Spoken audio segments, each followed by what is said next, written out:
Hey, this is Frank Yosa, Ketone CEO, and today I want to talk to you about the misnomer that if you're already a ketogenic athlete, and by the way, ketogenic diet is not required, watch that video.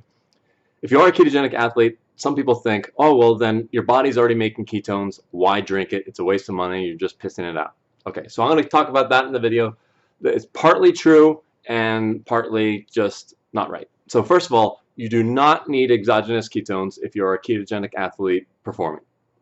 Just like a regular glucose-based athlete does not need to take glucose. Now, does it improve your performance? That's the point. Yes. If you're a glucose-based athlete and you consume a fast-acting, glucose gel pack before your performance, you actually have a fuel. Now, one might say, oh, well, your body already regulates glucose, so you don't need it anymore. But we all know that your body will run through that very quickly. So taking exogenous glucose increases performance. That's just, Tour de France athletes, they're chugging gel packs. You could just say, oh, well, they should have enough glucose in their system and your body should be able to manage glucose. Well, the body's not designed to go multiple hours at that speed. So it's the exact same thing for a ketogenic diet athlete. These ketogenic athletes go into these workouts. So back up a little bit. First, when a glucose-based athlete turns into a ketogenic athlete, ketogenic diet is 80% fat, sometimes 75% fat, depending on the protein level and your sport, but mainly 80% fat. They will go into a period of 2, 3, 5, 6 months where their performance is actually worse. But then they are able to get out of that trough and oftentimes scientifically shown, I believe, to reach baseline. They actually haven't shown much of people going beyond baseline. You'll hear case studies of individuals that feel better, but they'll get to baseline. How is that possible? Because the workout is different. Because of the ketogenic diet's anti-inflammatory effect, the ability to recover more allows you to have more workouts, even though those workouts will be slower. They're going to be slower because you don't have a fuel source. They'll be slower, but you're building more muscle, you're recovering, then you bring it back to baseline. But once you're at baseline, you're kind of like a Ferrari without gasoline. So you have this huge engine, but then you've got nothing to put in it. What do you have to put in it? What your body makes. Yes, your body makes ketones, but just not enough. That's the point. Or a sufficient amount to get you through the race, but if you were to take an exogenous fuel source, it's exactly like a glucose person taking gel packs, a ketone-based person taking exogenous ketones. It's the same thing. It's sucking on a fuel source that will then get multiplied in the body. So all these people that's naysayers saying, oh, you don't, why buy something if you're going to make it yourself?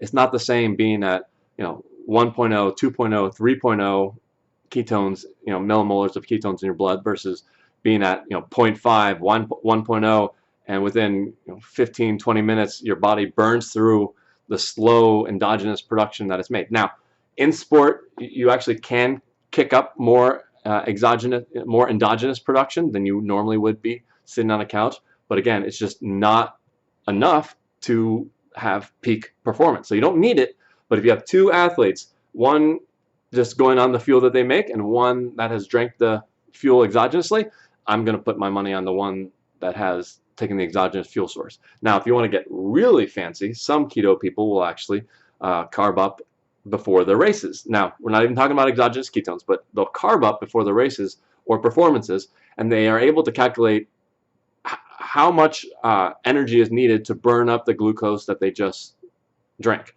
So then they find that they're able to stay in ketosis. If that half an hour, 1 hour period, they burn off the glucose, at the end, they don't have the glucose, they can just keep on going into their ketogenic diet. I'm not recommending that, but that is how some athletes are able to do a little bit of a hybrid. You can also hybrid that glucose with exogenous ketones and do the dual fuel. Normally that's the protocol for elite athletes that are not microdosing, that are taking the maximum amount. The glucose-based people, they have to take the 2 fuels, otherwise it drops blood sugar too much. But the keto athletes can actually do that as well. They can do the dual fuel if they really want to just knock it out. So you can actually you can train with just exogenous ketones, and then when it comes to performance day, you can actually introduce that second fuel if you don't like training with it along the way.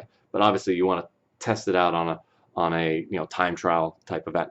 So yeah, so it's completely misleading, this whole thing about your body makes enough of it, and soon enough people will take it, and the ketogenic people will take it, and they'll see that even with 10 mLs, 5 mLs, a tiny, tiny amount, that their performance, increases significantly. And we even think that taking some of the small amount of the ester actually might trigger an endogenous production, because mathematically people are taking such low amounts of exogenous ketones that it should have been burned up within 15, 20, 30 minutes, but it seems to be triggering it so that their ketone numbers are actually higher at the end, and they're adding an extra half an hour to their workout.